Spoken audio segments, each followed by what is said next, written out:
हनुमान जी अशोक वाटिका में।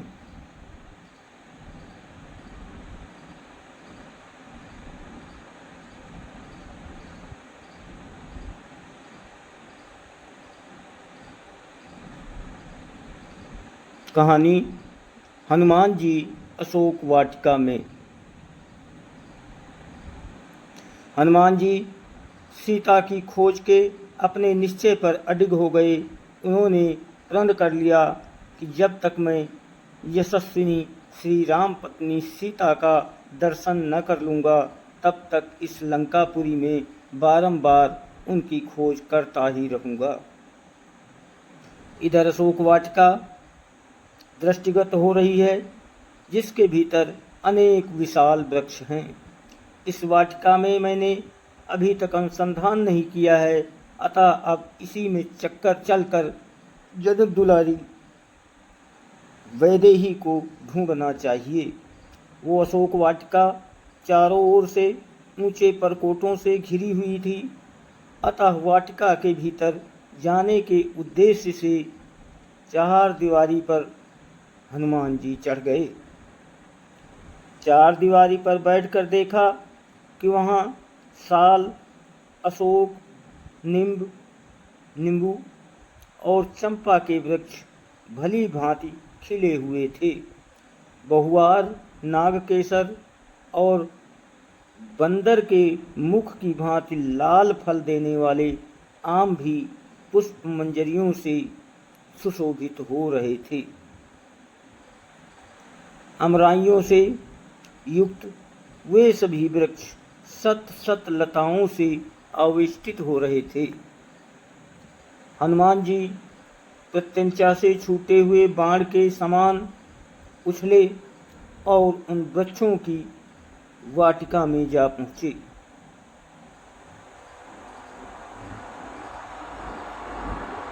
वो विचित्र वाटिका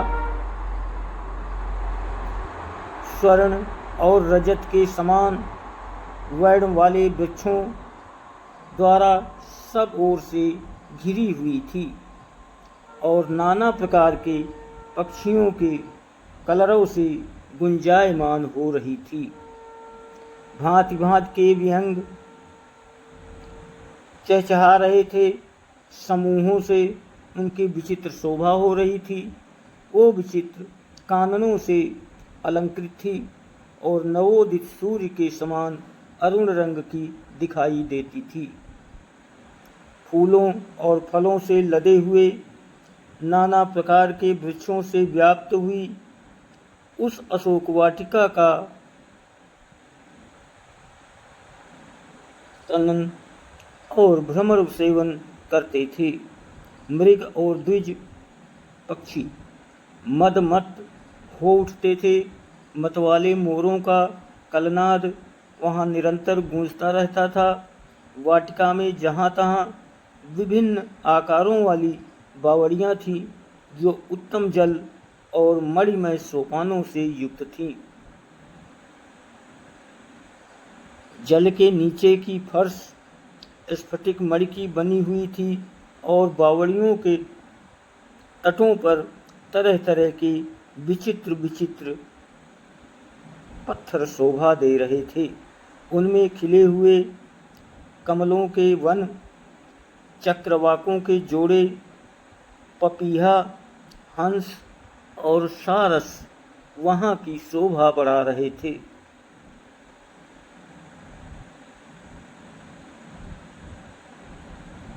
उस अशोक वाटिका में विश्वकर्मा के बनाए हुए बड़े बड़े महल और कृत्रिम कानन सब ओर से उसकी शोभा बढ़ा रहे थे।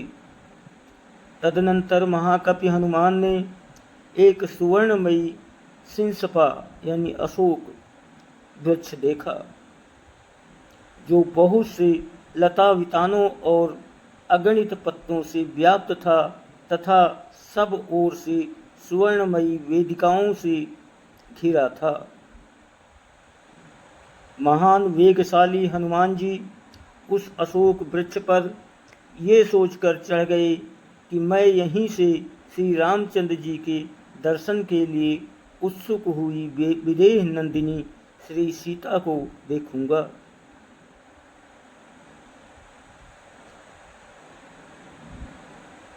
जो दुख से आतुर हो, इच्छा अनुसार इधर उधर आती होंगी। ये प्रातःकाल की संध्या उपासना का समय है और संध्याकालिक उपासना के लिए वैदेही अवश्य ही यहाँ पर पधारेंगी। ऐसा सोचते हुए महात्मा हनुमान जी नरेंद्र पत्नी सीता के शुभागमन की प्रतीक्षा में तत्पर हो उस अशोक वृक्ष पर छिपे रहकर उस संपूर्ण वन पर दृष्टिपात करते रहे। उस अशोक वाटिका में वानर शिरोमणि हनुमान ने थोड़ी ही दूर पर एक गोलाकार ऊंचा 1000 खंभों वाला गोलाकार प्रासाद देखा।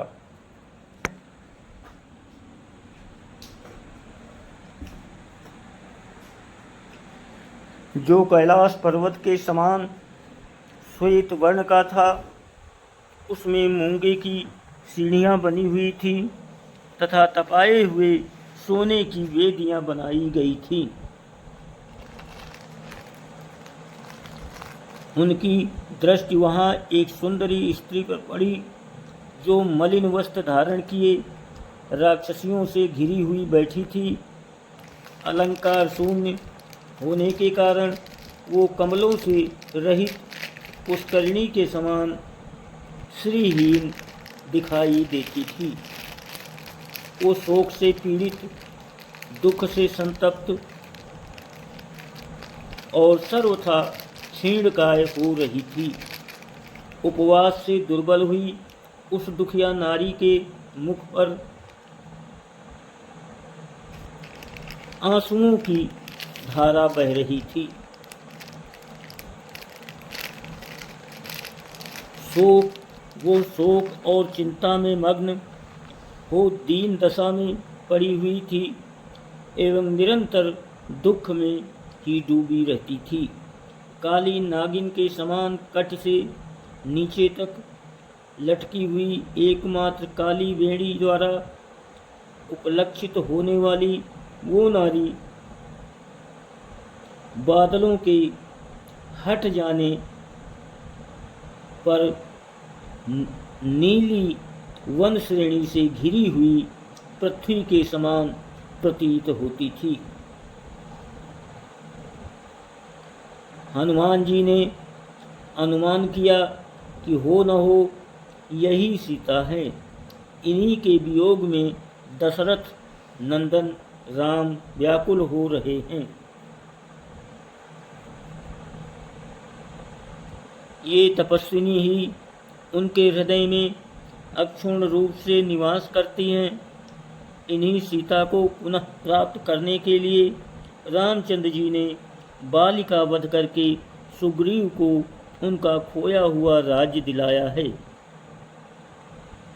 इन्हीं को खोज पाने के लिए मैंने विशाल सागर को पार करके लंका के भवन अट्टालिकाओं की खाक छानी है।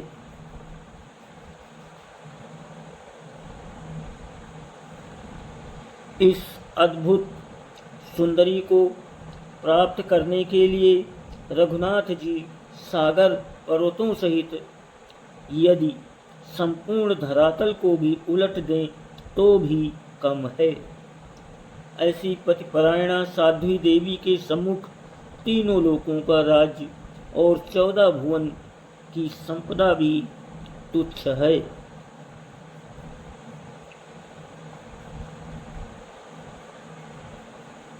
आज ये महापतिव्रता राक्षसराज रावण के पंजों में फंसकर असह्य कष्ट भोग रही है। मुझे अब इस बात में तनिक भी संदेह नहीं है कि ये वही सीता है जो अपने देवता तुल्य पति के प्रेम के कारण अयोध्या के सुख वैभव का परित्याग करके रामचंद्र के साथ वन के कष्टों को हंस हंस कर झेलने के लिए चली आई हैं।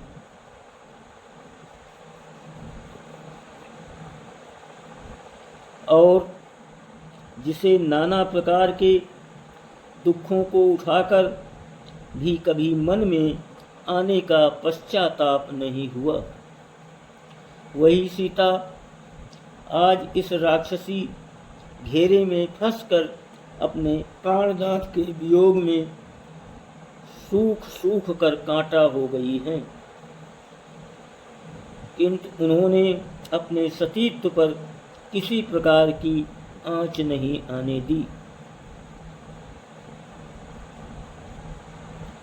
इसमें संदेह नहीं, यदि इन्होंने रावण के कुत्सित प्रस्ताव को स्वीकार कर लिया होता तो आज इनकी ये दशा नहीं होती।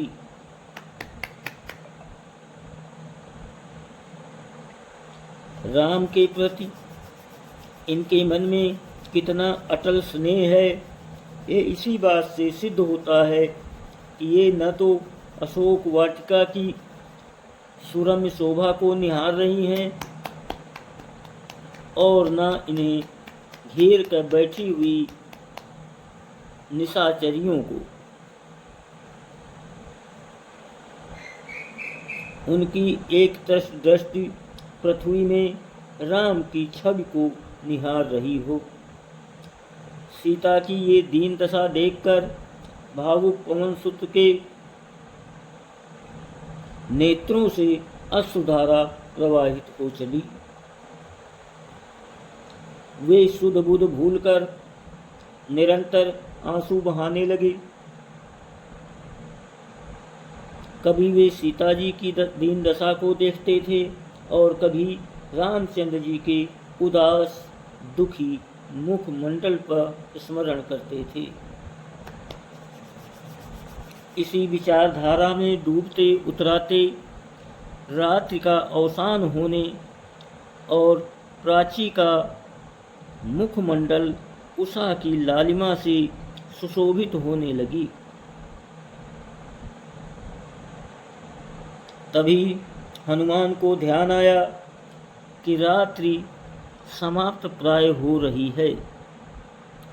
वे चैतन्य होकर ऐसी युक्ति पर विचार करने लगे जिससे वे सीता से मिलकर उनसे वार्तालाप करके उन तक श्री रामचंद्र जी का संदेश पहुंचा सकें।